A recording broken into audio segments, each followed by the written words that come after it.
Tahukah kamu, polisi Republik Indonesia juga ikut peran dalam menjaga kedamaian di Afrika Tengah loh.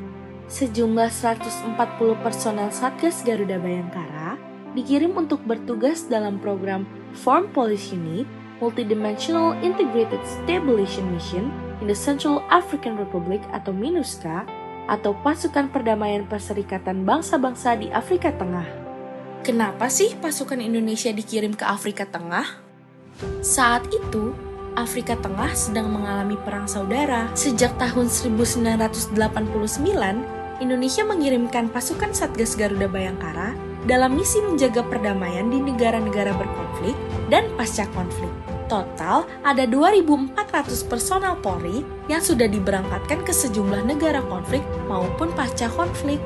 Tugas mulia ini dijelaskan pada pasal 41 ayat 3 Undang-Undang Nomor 2 Tahun 2002 tentang Kepolisian Negara Republik Indonesia yang menyatakan bahwa Kepolisian Negara Republik Indonesia membantu secara aktif tugas pemeliharaan perdamaian dunia di bawah bendera Perserikatan Bangsa-Bangsa.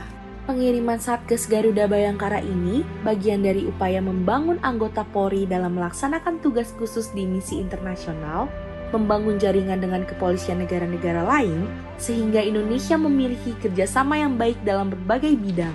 Selama bertugas di Afrika Tengah, pasukan Indonesia menjadi lebih bersyukur terlahir di negara Indonesia yang peradabannya sudah lebih maju, baik dari segi infrastruktur, pendidikan, layanan pemerintahan, hingga penegakan hukum.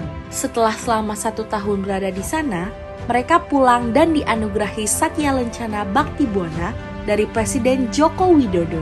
Sampai saat ini, Indonesia masih berperan aktif ikut serta dalam menjaga perdamaian dunia. Wah, ternyata kepolisian negara kita mampu membantu memperjuangkan kedamaian dunia. Kita sebagai warga Indonesia seharusnya bangga dengan apa yang sudah dilakukan kepolisian Indonesia dan ikut menerapkan sikap untuk menjaga kedamaian negara kita sendiri. Mari bersatu dan menjaga kedamaian dunia kita bersama.